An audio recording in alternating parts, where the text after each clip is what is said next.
Chegado é o tempo em que cada flor se evapora na névoa do crepúsculo. Sons e perfumes pulsam na terra e a música sombria pulsa no ar. Melancólicos sons da doce vertigem e as almas terrenas que adoram nada, vasto inglório, pulsam febris nas noites de insônia. O sol se afoga em ondas que de sangue o tingem, recolhem do passado as ilusões que sempre fingem. A lua agora vermelha de dores precede a morte da natureza e das flores. No último suspiro das notas que tocam, o jardim que antes era doce e afável se torna agora antro das víboras nas flores do mal.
Cidadãos do planeta Terra, há milhares de anos do seu tempo terrestre, nós fomos agraciados com a tarefa de observar os planetas que nasciam no universo. Os seus registros antigos são chamados de sentinelas ou observadores, mais conhecidos como anjos. No início deste planeta, segui meu curso em direção a um local que vocês chamam de Jardim do Éden. Fui incumbido da tarefa de vigiar, observar e manter certa distância das novas criaturas recém-criadas. Entre elas, seus ancestrais denominados Adão, Eva e Lilith. De longe, outros sentinelas também observavam, e entre alguns poderosos estava Lúcifer.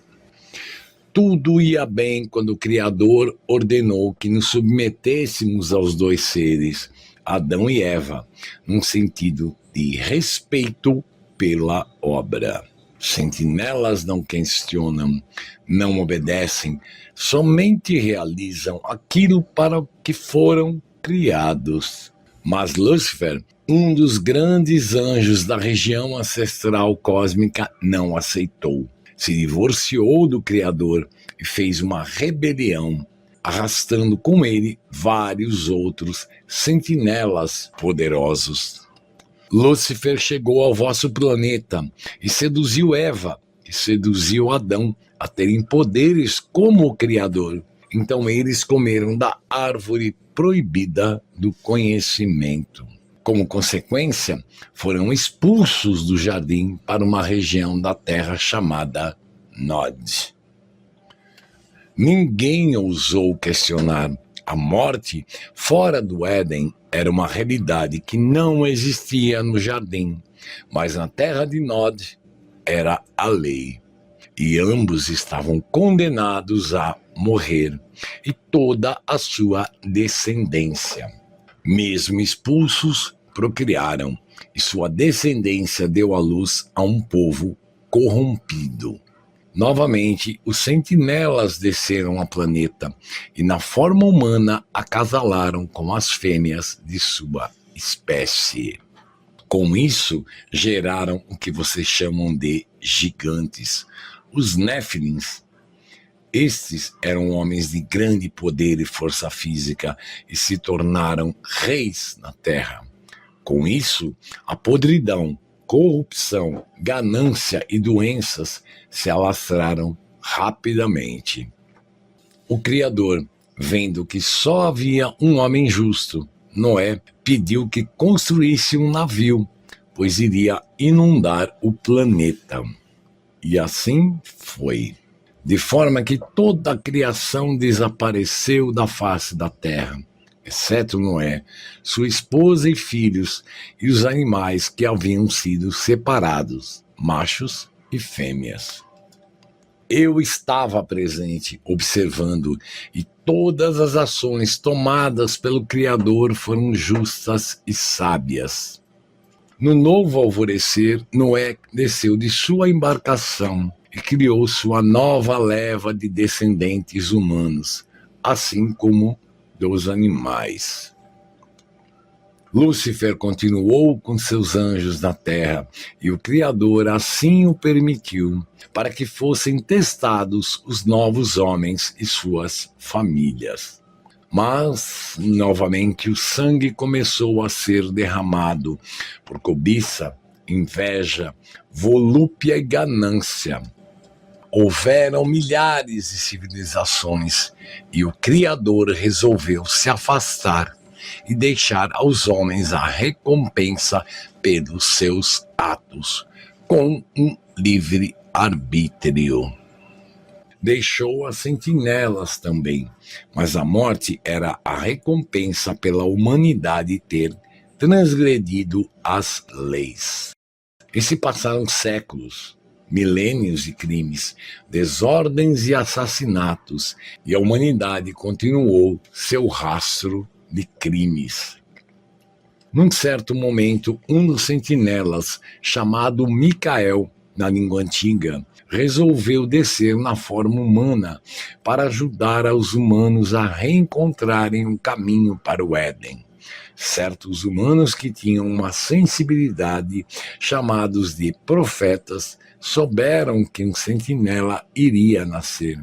E isso acabou alarmando um rei chamado Herodes, homem nefasto e mau, que ordenou a matança de 14.000 crianças recém-nascidas em sua aldeia, pois não admitia que nascesse algo superior a ele. Um anjo na terra em forma humana? Jamais. E praticou um dos maiores crimes da humanidade neste planeta. Numa ação proibida, Micael se lançou para a terra e desceu numa encarnação humana. Seu nome era Jesus neste planeta. Os sentinelas nada podiam fazer. Todos têm seu livre arbítrio, mas também seus deveres e direitos. Eu fiquei perplexo com a ação de Micael, mas somente podia observar. Micael desceu numa terra dominada por guerras, desordens e muito primitiva, numa região hostil e desértica. Quando cresceu, começou a ensinar uma retidão moral e elevada aos homens, mas a maioria não gostava dele. Não o escutavam e, pior, tinham ódio de Micael os acusar de seus crimes dia após dia. Micael escolheu alguns dos melhores homens para acompanhá-lo, e uma mulher chamada Madalena se incluía entre eles, com certa reprovação dos mesmos. Micael se apaixonou pela beleza terrena de Madalena e pela sua devoção em aprender ensinamentos complexos e ocultos. Mas, finalmente, os homens decidiram matar Micael, e assim o fizeram, e ele foi crucificado. Micael deixou seu corpo físico, mas reapareceu entre eles novamente com outro corpo, muito similar ao anterior. Mas ainda era um corpo provisório, pois ele teria que retornar ao mundo espiritual em pouco tempo. São as regras. Deixou um grande ensinamento entre os homens, mas este ensinamento foi motivo para mais guerras e criaram religiões, criaram princípios falsos, cada nação com sua própria volúpia e interesse em dominar a outra. E assim, o ensinamento de Micael foi corrompido desde seu início. Na hora em que Micael Jesus estava morrendo, houve uma imensa escuridão e vários terremotos.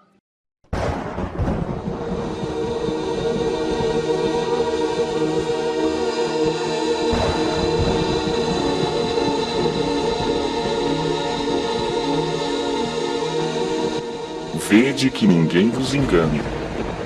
E certamente ouvireis falar de guerras e rumores de guerras.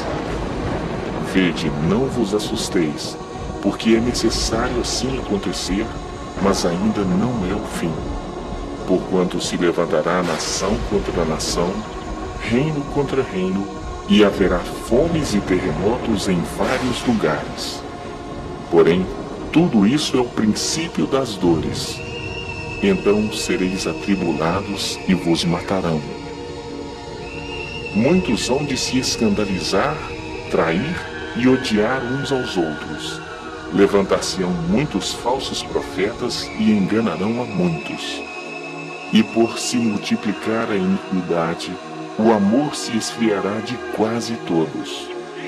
Aquele, porém, que perseverar até o fim, esse será salvo. Então virá o fim. E quem estiver no campo, não volte atrás para buscar a sua capa. Ai das que estiverem grávidas e das que amamentarem naqueles dias. Orai para que a vossa fuga não se dê no inverno, nem no sábado, porque nesse dia haverá grande tribulação, como desde o princípio do mundo até agora não tem havido e nem haverá jamais. Não tivessem aqueles dias sido abreviados, ninguém seria salvo. Mas, por causa dos escolhidos, tais dias serão abreviados. Porque surgirão falsos cristos e falsos profetas, operando grandes sinais e prodígios para enganar, se possível, os próprios eleitos. Portanto, se vos disserem, eis que ele está no deserto, não saiais. Ou ei-lo no interior da casa, não acrediteis. Porque assim como o relâmpago sai do oriente e se mostra até no ocidente, assim há de ser a vinda do Filho do Homem. Onde estiver o cadáver, aí se ajuntarão os abutres. Logo em seguida à tribulação daqueles dias, o sol escurecerá, a lua não dará a sua claridade, as estrelas cairão do firmamento, e os poderes dos céus serão abalados. Então aparecerá no céu o sinal do Filho do Homem. Assim também vós, quando virdes todas essas coisas, sabei que está próximo às portas. Em verdade vos digo que não passará esta geração sem que tudo isso aconteça. Passará o céu e a terra, porém as minhas palavras não passarão. Mas a respeito daquele dia e hora ninguém sabe, nem os anjos dos céus, nem o Filho, senão o Pai. Porquanto, assim como nos dias anteriores ao dilúvio, comiam e bebiam, casavam e davam-se em casamento, até o dia em que Noé entrou na arca, e não o perceberam, senão quando veio o dilúvio e os levou a todos, assim será também a vinda do Filho do Homem. Mas considerai isto: se o pai de família soubesse a que hora viria o ladrão, vigiaria e não deixaria que fosse arrombada a sua casa. Por isso, ficai também vós apercebidos, porque a hora em que não cuidais, o Filho do Homem virá. Ali haverá choro e ranger de dentes.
Quando o céu tenebroso pesa como uma tampa sobre o espírito exposto aos tédios e aos açoites, quando a terra se torna um calabouço horrendo, onde a esperança Qual morcego louco, sua asa tímida nos muros vai batendo e a cabeça roçando o teto apodrecido.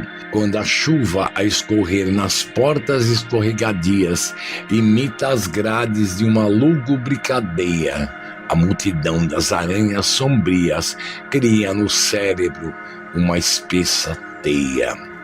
Os sinos dobram de repente, moribundos, e lançam contra o céu um uivo horripilante. Como os espíritos sem pátria e vagabundos que se põem a gemer com voz gritante e enterram-me no crânio uma bandeira preta do luto secular de trombetas mortas. Transpassa-lhe uma lança e dela escorre água e sangue. No último lamento, Micael diz: Pai, perdoa-lhes, eles não sabem o que fazem.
Depois disso, Jesus partiu dessa terra e ascendeu aos céus espirituais.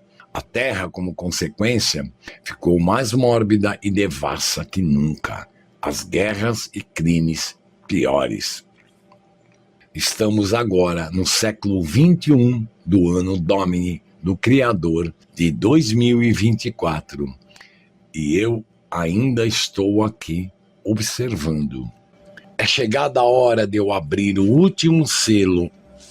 Eu sou Uriel, o anjo do sol negro, chamado de a mão vingativa de Deus. Com muito pesar, terei que cumprir meu destino. Abri já o selo, e as criaturas das trevas estão soltas do abismo. Os homens criaram armas de destruição monstruosas, e não há como parar sua loucura. Os ceifadores estão aqui, os sentinelas também. É uma hora sombria, a segunda destruição da raça humana. Como resultado do livre-arbítrio, poucos homens conseguiram se elevar acima do nível da barbárie. O restante é como lobos carniceiros, insensíveis e genocidas. Eis que a terra deixará de existir como a conhecemos. Não sabemos o que virá, mas sabemos que chegou a hora da expiação. Adeus, meus amigos de longa jornada. Minha missão está cumprida.